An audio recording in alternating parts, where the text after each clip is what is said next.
Et puis les agriculteurs maintiennent aussi la pression et ont manifesté dans le quartier européen pour dénoncer l'accord passé entre l'Union et les pays du Mercosur en Amérique latine.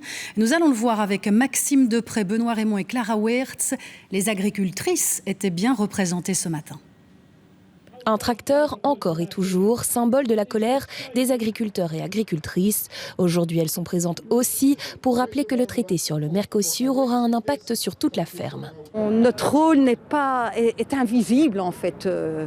Les hommes travaillent plus à l'extérieur, dans les champs, que nous, on s'occupe plus des bêtes. On a énormément de travail administratif. Et nous sommes plutôt invisibles et c'est pour ça que je suis ici aussi.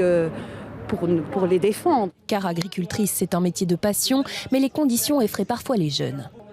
C'est pas facile tous les jours, voilà, c'est comme ça et c'est pour ça qu'on est là aujourd'hui, pour dénoncer le Mercosur, puis c'est la PAC qui va poser problème, puis voilà, il faut qu'on se défende aussi. Aujourd'hui, ils et elles se concentrent donc sur leur combat contre le Mercosur. Des agriculteurs de toute l'Europe sont présents pour taper encore une fois sur le clou.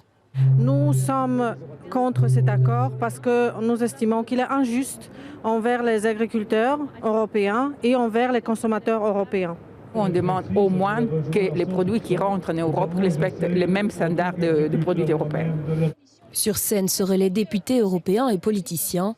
Cet accord en l'état, la Wallonie dira non. Ici, la plupart de ceux présents sont déjà convaincus par la position des agriculteurs. Donc la Wallonie, elle est très claire. L'accord en état, sans clause miroir, sans garantie solide pour le secteur agricole, c'est un non. Reste à voir comment ces députés et politiciens se positionneront lors des discussions avec tous les pays de l'Union européenne.